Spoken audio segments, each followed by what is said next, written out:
أعوذ بالله من الشيطان الرجيم بسم الله الرحمن الرحيم رب اشرح لي صدري ويسر لي أمري واحلل عقدة من لساني يفقه قولي رب زدني علما اللهم فقهنا في الدين رب يسر ولا تعسر وتمم بالخير وبك نستعين. جی آج کا جو ہمارا موضوع ہے وہ ہے قرآن پاک اور ہمارا اس کے ساتھ تعلق. اچھا آپ مجھے بتائیں کہ آپ کو پتہ ہے کتنی کتابیں ہیں جو بہت مشہور ہیں، آسمانی کتابیں جو مشہور ہیں؟ 4 ہیں، ٹھیک ہے. اچھا ان کے نام کیا ہیں؟ اونچی بات سے کوئی ایک بندہ بتائے. ہاں قرآن مجید، ٹھیک ہے. اچھا مجھے بتائیں کہ ان میں سے کوئی کتاب اپنی اصل حالت میں موجود ہے؟ قرآن پاک اپنی اصلی حالت میں موجود، اور باقی کتابیں جو ہیں وہ ان میں چینجز کر دی ہیں، لوگوں نے خود ہی ان میں تبدیلیاں کر دی ہیں اور اس میں کچھ نہ کچھ ایڈ کر دیا، کچھ نکال دیا، کچھ ایڈ کر دیا، تحریفات کر دی ہیں، ٹھیک ہے. اچھا اب قرآن پاک وہ کتاب ہے جس میں کوئی تبدیلی نہیں ہوئی اس میں، اور نہ ہی اس میں ہو سکتی ہے، کیونکہ اللہ تعالیٰ نے اس کو محفوظ کرنے کا وعدہ کیا ہوا ہے، اس کی حفاظت کا اللہ نے وعدہ کیا ہوا. تو وہ ایک ایسی کتاب ہے جس میں کوئی تبدیلی نہیں ہو سکتی. اچھا کون سی امت ہے جو اس کتاب کے حامل ہے؟ ہاں امت محمدیہ صلی اللہ علیہ وآلہ وسلم. تو اچھا مجھے بتائیں یہ بات خوش قسمتی کی ہے کہ نہیں؟ اور دوسری کی ہم بھی اس امت میں شامل ہیں، ٹھیک ہے. لیکن اب ایک اور بات جو ہے وہ بالکل اس کے برعکس ہے اور بالکل بدقسمتی کی بات ہے، وہ یہ کہ ہمارے پاس یہ قرآن موجود ہے لیکن ہم نے اس قرآن کو اس کا حق نہیں دیا، اس سے وہ فائدہ حاصل نہیں کیا. تو پھر یہ کیا ہو گیا؟ بدقسمتی ہو گئی نا کہ آپ کے پاس ایک چیز موجود ہے، نعمت آپ کے پاس ہے، لیکن آپ اس نعمت سے فائدہ حاصل نہ کریں، تو بدقسمتی ہے نا آپ کی. فار ایگزامپل آپ کے پاس کار ہے، اب کتنی بڑی نعمت ہے، بہت سارے لوگوں کے پاس کار نہیں ہوتی ہے نا. تو اگر آپ اس کار کو جس کے لیے وہ آپ کو کار کا مقصد کیا ہے، کیا مقصد ہے کار کا؟ کہ اس پہ بیٹھنا، جانا، کہیں ٹریول کرنا، ٹھیک ہے، کہیں گھومنے پھرنے بھی جا سکتے ہیں. اچھا اب آپ اس کار کو میں کپڑے رکھ لیں، اگر فرض کریں آپ اس کار میں کپڑے رکھ لیتے ہیں، آپ میں سے کوئی بچہ کہتا ہے بھی جس کی وہ کہتا ہے میری الماری ہے یہ، تو آپ نے کیا کیا اس کار کے ساتھ؟ ظلم کیا اس کار کے ساتھ، ظلم کیا نا آپ نے. جس کام کے لیے وہ تھی اس کو استعمال نہیں کیا.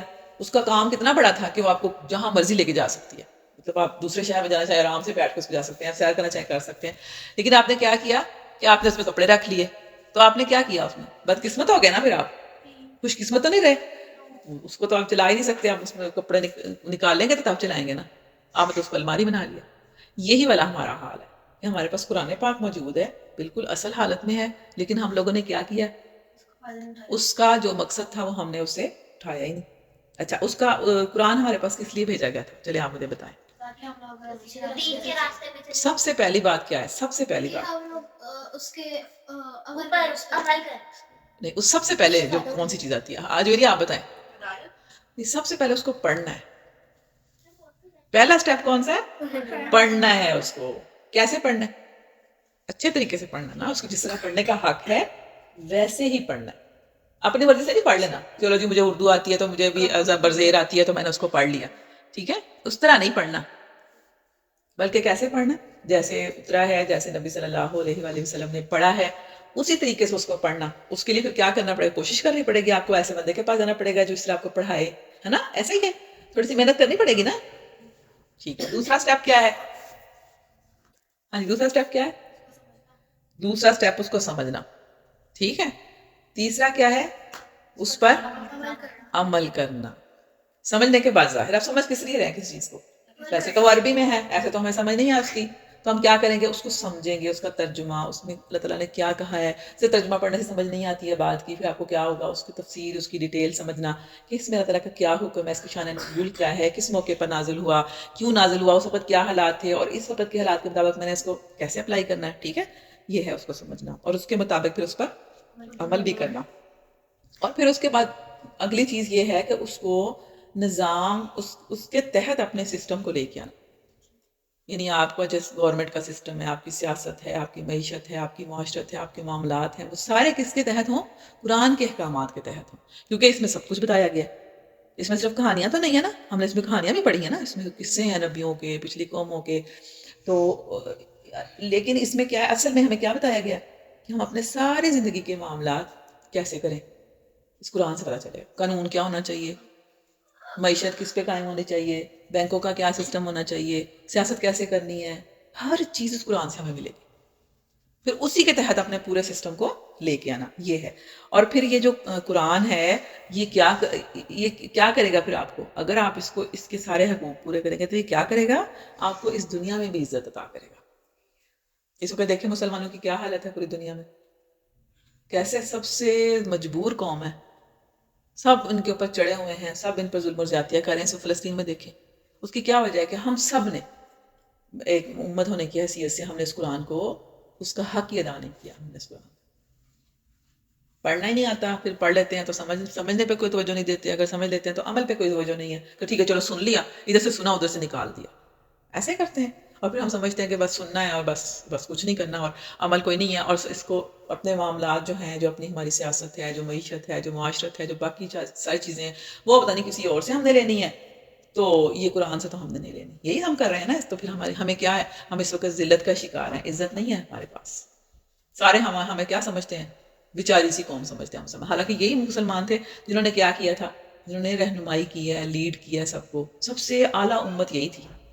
آپ کو پتا ہے نا نبی صلی اللہ علیہ وسلم جب یہ قرآن اترا تو پھر جب یہ پہلے کیا وقت تھا، مسلمانوں کی کیا حالت تھی، پستی میں تھے نا. کتنا لوگ ظلم و ستم کرتے تھے جب اس قرآن نازل ہوا ہے، آپ کو ساری پتہ ہی ہے نا، اپنے کتابوں میں پڑھا ہوگا کتنا ظلم و ستم تھا.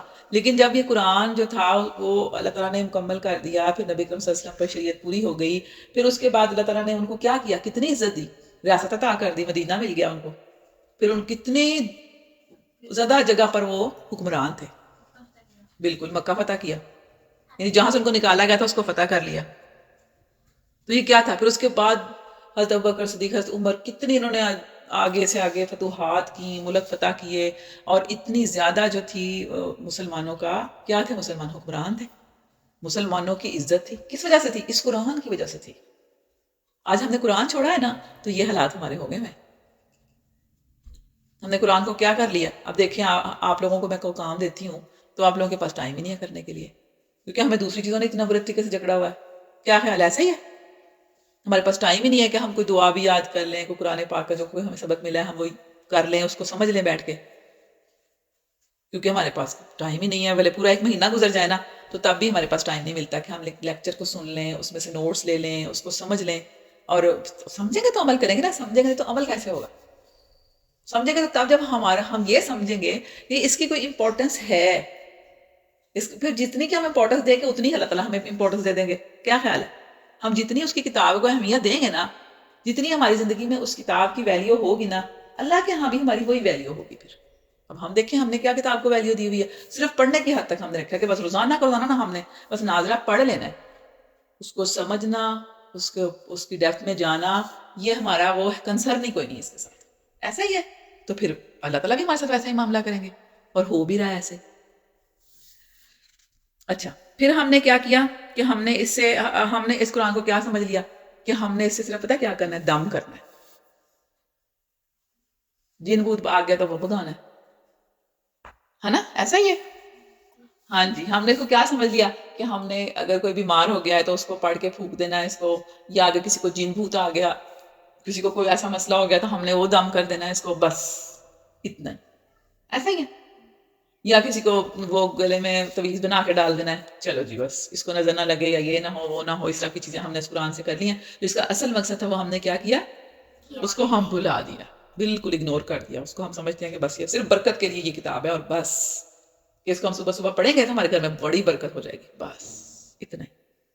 حالانکہ یہ کتاب تو بہت، اس کے اندر تو خزانے ہیں، اس میں بادشاہت کے خزانے ہیں، دنیا کو لیڈ کرنے کے اس میں خزانے ہیں، اس میں بہت کچھ ہے. لیکن ہم نے کیا کیا، اس کو صرف اس چھوٹے سے محدود کام کے لیے لیا اور بس.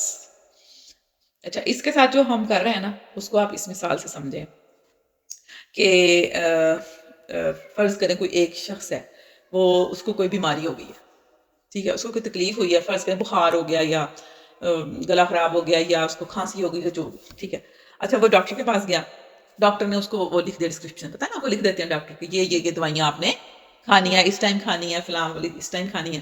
اچھا اب آپ وہ پتا کیا کریں، وہ جو آپ ڈسکرپشن ہے ڈاکٹر کی، پرسکرپشن کہتے ہیں، وہ آپ لے لیں اور اس کو اٹھا کے تو اس کو لپوٹ کے نا آپ اپنے گلے میں لٹکا لیں اور کہیں کہ مجھے تو بس اب اس سے آرام آ جائے گا. تو آپ مجھے بتائیں کہ آپ ہنسیں گے نا، آپ ہنس رہے ہیں سب، ہے نا، ہنسی آ رہی ہے نا، کہ کتنی مضحکہ خیز اور ہنسی والی بات ہے کہ آپ ڈاکٹر کے جو آپ کو دوائیاں لکھ کے دی ہیں ان کو آپ کیا کر رہے ہیں، لکھ کے لٹکا رہی ہے آپ کو گلے. ہمارا بھی یہی حال ہے. ہم کیا سمجھتے ہیں کہ ہم اس قرآن کی کچھ آیات کو لکھ لیں گے، لکھ کے ہم اس کو گلے میں ڈال لیں گے تو ہمارے دنیا آخرت کے سارے معاملہ صحیح ہو جائیں. حالانکہ اس میں تو ہمیں بتایا گیا کہ آپ نے فلاں معاملے میں فلاں کام کرنا ہے. اگر یہ سچویشن آ جائے تو آپ نے یہ اللہ کا حکم ہے اس سچویشن میں، اور ہم وہ سمجھنے کے بجائے، وہ کرنے کے بجائے کیا کریں، اس کو ہم گلے میں ڈال لیں. یہ والا ہمارا معاملہ. ٹھیک ہے، تو اس طرح ہم قرآن کے ساتھ یہ والا معاملہ کریں. پھر اسی طرح آپ فرض کریں کوئی شخص بیمار ہے تو وہ کیا کرے جی، ڈاکٹر کی جو کتاب نہیں ہوتی جس سے ڈاکٹر بنتے ہیں، وہ کتابیں دیکھی کبھی آپ نے، بڑی موٹی موٹی کتابیں ہوتی ہیں، وہ کتاب پکڑے ایک اور بیٹھ کے نا اس کو پڑھنا شروع کر دے کہ اس کو پڑھنے سے کیا ہوگا، میں ٹھیک ہو جاؤں. یہ بھی ہنسی والی بات ہی ہے نا. اور ہم اس کتاب کے ساتھ بھی یہی کر رہے ہیں. ہم سمجھتے ہیں کہ ہم اس قرآن کو صرف ایسے ہی پڑھ لیں گے نا جسٹ، تو بس ہمارے سارے معاملات درست ہو جائیں. حالانکہ ایسے ہو سکتا ہے، اس میں تو آپ کو طریقہ بتایا ہوا اللہ تعالیٰ نے. بے شک اس کی برکتیں بے انتہا ہیں، اس میں کوئی شک نہیں ہے کہ اس کتاب میں اتنی برکتیں ہیں کہ آپ اس کا ایک لفظ پڑھتے ہیں تو آپ کو، اگر ایک حرف پڑھنے سے 10 نیکیاں ملتی ہیں آپ کو. حدیث میں آتا ہے نا کہ الف لام